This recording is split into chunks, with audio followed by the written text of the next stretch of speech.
making it happen, right? So, mainly due to this, Pan-Slavism. Now, Pan-Slavism, this is an honors concept. I don't explain this very hard to the CP kids because they just don't quite understand it, okay? Now, this is the belief that all Slavic people should unify and defend one another, right? So, you've got three types of Slavics, right? Western, Eastern, South, okay? South is Serbia, Bosnia, Bulgaria. Western is Poland and Czech Republic, the Czechs. And then your Easterns are the Russians, Ukrainians, etc., etc., etc. So, this Pan-Slavism movement was incited by the major nationalism movement in the 1800s. It was called Romantic nationalism, the idea that culture, language, creed, all these things lead your government, right? Now, many South Slavic nations, however, were oppressed heavily by Austria-Hungary and the Ottoman Empire, and Venice as well. But we won't get into all that because Italy, like I said, is a little dicey. Now, anyway, the Balkan Wars, though, are also going to fuel a dramatic amount of tension in South Slavic states. Now, this is going to be dramatically encouraged by nationalism. The Balkan Wars lasted from 1912 to 1914, so right beforehand of this war. So go ahead and write that down. The Ottoman Empire was losing nations in the Balkans at a dramatic rate. Nationalism kills empires, as we discussed before, right? So, in 1912, the Ottoman Empire went up against Bulgaria, Montenegro, Serbia, and Romania. So, literally, and they lost. No one could believe it, but the Ottoman Empire lost to 4 small Slavic countries, right? So, here you are, right? Now, this is the Balkans after 1912. Now, before 1912, this yellow down here, the Ottoman Empire, literally ruled all of this and butted up right next to the Austro-Hungarians, their allies, right? So, Serbia, Montenegro, Bulgaria, Romania, and Greece all broke away, right? Now, there's one problem, though. South Slavic. Well, actually, these are Latin-based, so don't ignore that. South Slavic, South Slavic, South Slavic, South Slavic. Wait a minute. And then you got Bosnia and Croatia up here. Also South Slavs, but who are they still controlled by? Austria-Hungary, right? Now, this is a major problem because Pan-Slavism states that all these people should be free and independent countries on their own, right? So, the main culprit, who do you think out of all these guys are the ones that want to unify or liberate Bosnia and Croatia more than anyone else? It's these little guys right here, Serbia. Serbia has been struck with a massive amount of nationalistic fervor, but we'll talk about that in a second, okay? So the Balkan states became known as one of these things, right? The Balkan states became known as a powder keg, right? Because it was ready to explode into war from anger and nationalistic tensions. Now, powder keg as in black powder, and the keg is the device it's been held in, right? How much is it going to take to get that keg in this war to ignite and to explode into worldwide warfare? One match. One spark, if you will, right? Well, the spark is going to be started right here, okay? The world war started with the assassination of Archduke Franz Ferdinand. Some historians disagree with this, and they say the July crisis is the leading cause of the war. However, Austria-Hungary knew what they were doing when they got into the July crisis, so we'll talk about that in a second. Now, Bosnia was under the control of Austria, right? Now, many Serbs and Slavs live in Bosnia. Now, they see the Austrians as oppressors, as people that are holding them down, right? So, now an oppressor is one who holds down another one. You don't have to write that down if you already know what that is. All right, so then what's going to happen is a nationalist group is going to be created, and they're going to be called the Black Hand, okay? So, their main goal is to strike a killer blow to Austria and Hungary and to liberate Bosnia and Croatia.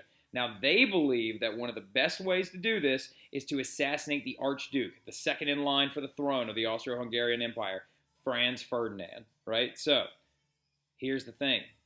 The Black Hand found out that the Archduke had a visit to Bosnia planned for June 28th, 1914, right? He was going to go visit Sarajevo, all right? Anyway, so that is the Archduke right there with his wife, Sophie, shaking the hands of one of the Bosnian delegates. Now, this right here looks kind of like what? Oddly creepy to the JFK assassination, right? Open car, it's a parade. Franz Ferdinand wanted to go so he could actually make Austria and Hungary look better, right? They wanted to try and calm these tensions a little bit and get the Bosnians to relax some, right? So, plan A, the Black Hand came up with a plan. They said, we're going to send 6 assassins, right? And they're going to slow the parade down, and the 6th guy is going to run up, and he's going to Air Jordan dunk a grenade into the open car, blow him up, kill the Archduke, start a world war, right? Well, what happened, though, is the guy accidentally threw the grenade when he was supposed to slam it in there, and he missed and shot it over the car, injuring several people behind it, right? So anyway, well, now if you're the Archduke, you're faced with 2 choices. Am I going to go home like I probably should? Or what? He decided to do that. It's something different. The Duke's parade decided to go to the hospital to visit the people that were injured by the grenade blast.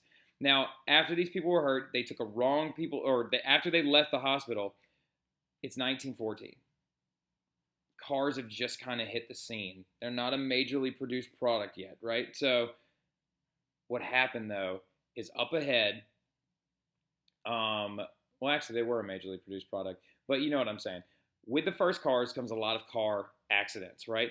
Up ahead, there was a car accident. So the parade took a left turn down a street they weren't actually originally supposed to. And in a cafe, apparently eating a sandwich or drinking a cup of coffee, was a young man named Gavrilo Princip, a member of the Black Hand, 19 years old, saw the Archduke and was like, this guy's supposed to be dead. Puts his coffee or his sandwich down, runs up, fires 2 shots into the car, killing the Archduke and his wife, right? His name was Gavrilo Princip, and this man literally is responsible for starting worldwide war. Now, like I said, it was probably going to start eventually anyway, but still, you're doing way too much, big guy, right? So anyway, this actually is an artist rendering of the event. That is Gavrilo Princip running up, and as you can see, he's reaching over the crowd, fired, shot the Archduke and his wife. And then this right here is Gavrilo Princip. This is an actual photograph of him being arrested immediately after. Gavrilo Princip is going to be locked up in Austro-Hungarian prison. And when he turns 21, he's going to have his left arm cut off because of tuberculosis. And then he died a couple of months later due to the complications. So he never really fought in the war or anything like that. He was actually arrested following, and he died in prison. Now, the July crisis is going to hit right afterwards, right? So remember, I said June 28th, 1914, Franz Ferdinand visited, right? Well, July is soon to follow. And in 1914, Austria issued 10 demands to Serbia. Ridiculous demands. Demands that no country could possibly meet. And they said, if you don't do this, we're going to declare war on you. Russia decides to mobilize its military because Russia is allies with Serbia. Why?